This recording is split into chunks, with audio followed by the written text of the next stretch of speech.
존경하고 사랑하는 우리 구독자 여러분 반갑습니다. 여러분의 깐돌이 오빠 천회장입니다. 일요일입니다. 일요일도 어김없이 이제 또 시작을 해야죠. 6시 땡 하면은 이제 수업 시작하는 거예요. 수업 시작하는 거고, 여러분들과 산뜻하게 또 하루를 시작해야지 않겠습니까? 6시. 지금 좀 주무시고 계시는 분도 꽤 많을 겁니다. 하지만 뭐 주무시는 분들을 위해서 그걸 떠나서 그래도 또 일찍 일어나서 또 저랑 같이 하루를 시작하는 분들이 계시기 때문에 저 또한 약간 좀 분주하게 또 해야 할 것 같습니다. 부지런 떨어야죠.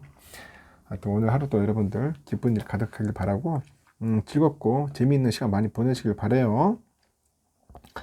이제 삼성에 대한 이야기 또 한번 떠들어 보겠습니다. 삼성전자 항상 보면은 투자를 하다 보니까 삼성뿐만 아니라 이 주변에 있는 업체들까지도 이제 굉장히 관심이 가지더라고요.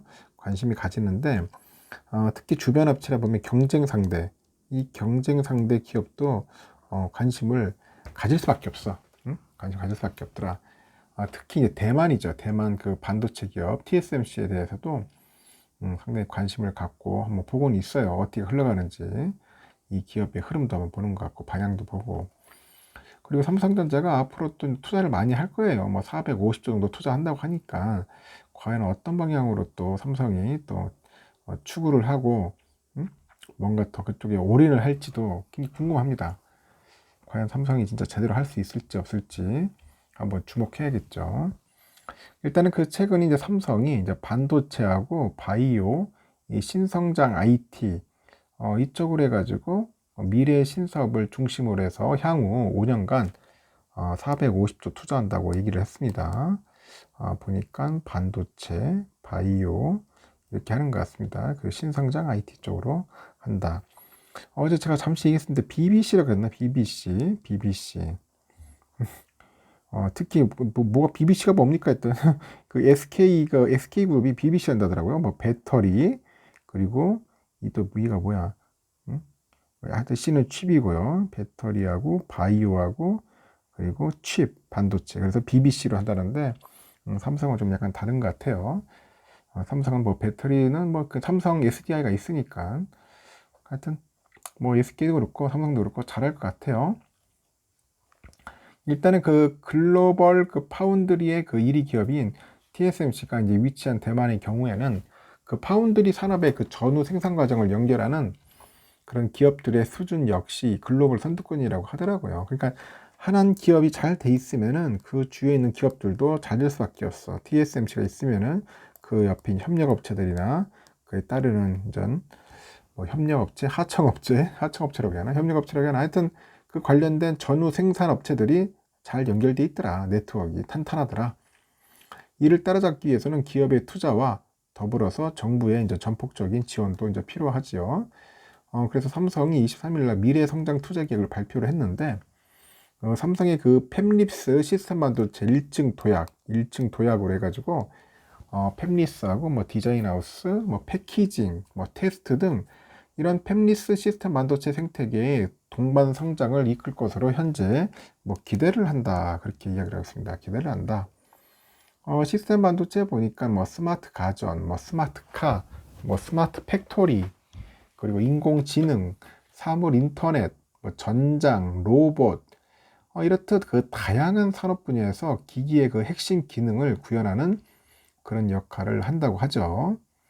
그래서 각종 그 전자기기가 인간의 뭐 눈이나 코, 뭐 귀, 피부처럼 이런 데이터를 이제 감지를 해요. 감지를 하고 그 두뇌처럼 뭐 분석하고 뭐 처리할 수 있도록 그런 기능을 갖춘 반도체를 의미를 합니다.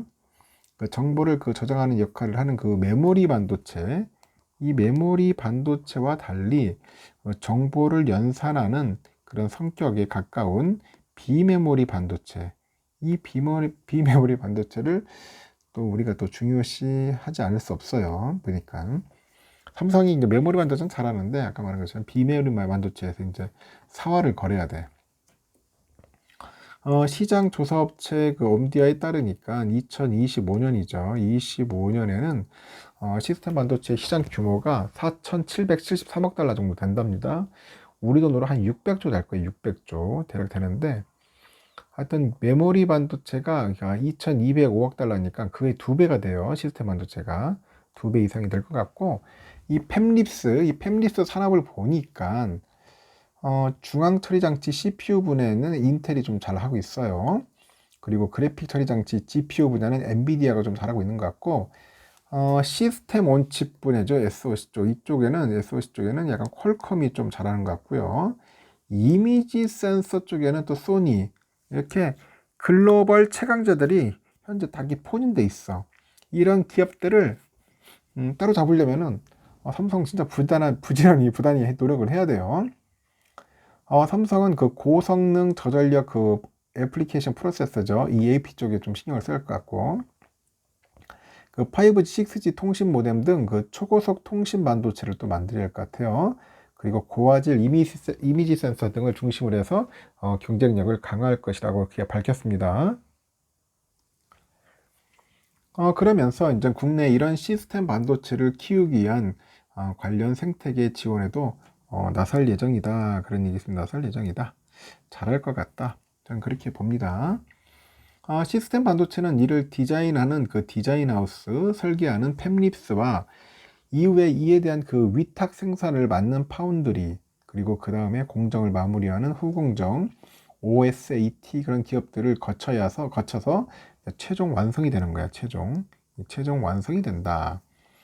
그 다품종 소량 생산 체제인 만큼 약간 분업화와 고도화가 제품 생산 구조에 적용되는 것이다. 그렇게 보시면 될 것 같아요. 따라서 이들 기업을 그 하나의 그 생태계로 구축을 해야 하고요. 기업 간에 적극적으로 소통하는 그런 작업이 역시 필요하다는 그런 지적이 나오고 있어요. 삼성의 정책 발표는 그 파운드리 전 단계인 팹립스 기업하고 그 이후의 단계인 OSAT 기업들의 경쟁력 역시 함께 강화할 필요가 있다는 그런 판단에 따른 것으로 풀이되고 있습니다.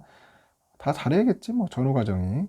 완전 소통, 이거 잘 될까? 또 후공정도 상당히 중요한 것 같더라고요, 보니까. 현재 그 반도체 시장의 70%를 차지하는 그 시스템 반도체 부분에서 우리나라의 세계 시장 점유율은 3% 정도밖에 안 돼요. 그 가운데 팹립스로 시야를 약간 좁히다 보니까 지난해 기준했을 때 비중은 약 단 1% 정도밖에 안 되더라. 1%밖에 안 되더라. 그렇게 보시면 될 것 같고, TSMC가 이제 위치한 대만의 경우에 그 파운드리를 중심으로 해가지고 그 생태계 구축을 강화하면서 반도체 경쟁력 역시 강화됐다는 그런 분석이 나오고 있습니다. 그래서 TSMC가 현재 중소반도체 설계 지적재산권 IP죠. 이 IP를 만드는 회사들을 끌어안는 각종 연합체, IP 얼라이언스, EDA 얼라이언스, 뭐 디자인 센터 얼라이언스 이렇게 있는데, 하여튼 이런 얼라이언스를 일찌감치 이제 만들었어요. 보니까 만들었어. TSMC는 이런 거 잘한 것 같아. 하여튼 자기 나름대로의 생태계 구축을 아주 명쾌하게 잘했죠. 그 덕분에 이제 고객사한테 제공할 수 있는 그런 반도체 설계 포트폴리오가 이제 방대해지는 거예요. 그리고 삼성전자가 2019년 그런 비슷한 형태의 삼성 파운드리 생태계를 만들었지만은 좀 한 발 늦었다는 평가도 있고요. 그 대만은 또 이제 정부 차원에서 파운드리 생태계 지원에 나서고 있어요. 1987년인가 이때 TSMC 창업자 모리스 장이 회사를 세울 때부터 대만 정부가 약간 출자 형태로 자금을 대줘요. 그 정부는 TSMC의 그런 성공 사례를 AP를 만드는 팹립스 기업인 그 자국의 이 미디어텍한테도 적용을 해주는 거야. 이식을 해주는 거야. 그러니까 미디어텍이 상당히 커졌습니다. 엄청나게. 하여튼 최근에 미디어텍은 그 세계 스마트폰 AP 시장에서 절대 강자로 벌써 평가받던 미국의 퀄컴을 앞질러 버렸어. 그러다 보니 관심을 모으고 있는 겁니다. 시장조사 업체에 따르니까 지난해 3분기 미디어텍이 AP 시장에서 40% 점유율을 기록해가지고 퀄컴이 27%니까 격차를 13%포인트로 넓히는데 성공을 했고, 지난해 4분기에는 미디어텍 33%, 퀄컴 30%의 점유율 격차가 좁혀지긴 했는데, 미디어텍의 경쟁력은 향후 더 강화될 것이다. 그런 분석이 나오고 있어요. 그 대만은 그 파운드리 업계 1위 TSMC를 중심으로 해서 OSAT 기업들 역시 키우고 있고요. 시장조사 그 트렌드버스가 발표한 글로벌 OSAT 순위에 보니까 그 6개의 대만 업체가 톱10에 포함돼서 톱10. 6개 업체가 있어요. ASE 1위고, SPIL 4위, PTI가 5위고, KYEC가 8위, 칩모스 9위, 칩본드 10위. 하여튼 이 OSAT 후공정 기업들이 많이 들어가 있어요. 6개. 미국 나머지는 미국이 1개, 중국이 3개, 한국 0개 없어요. 한국이 있는데 약합니다. 상당히.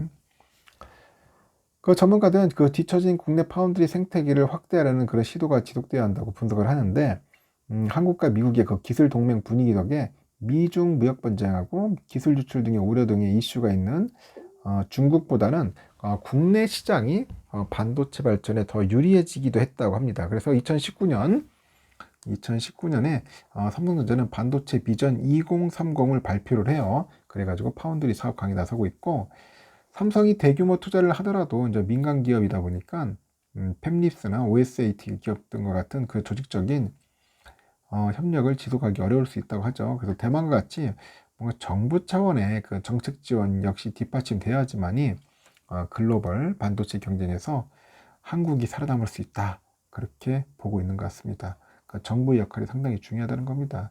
앞으로 윤 정부가 더욱더 노력을 해야 할 것 같아요. 삼성뿐이 아니라 삼성을 그 위주로 해가지고 다양한 업체들이 같이 이렇게 생태계를 만들 수 있도록 도와줘야 합니다. 정부에서.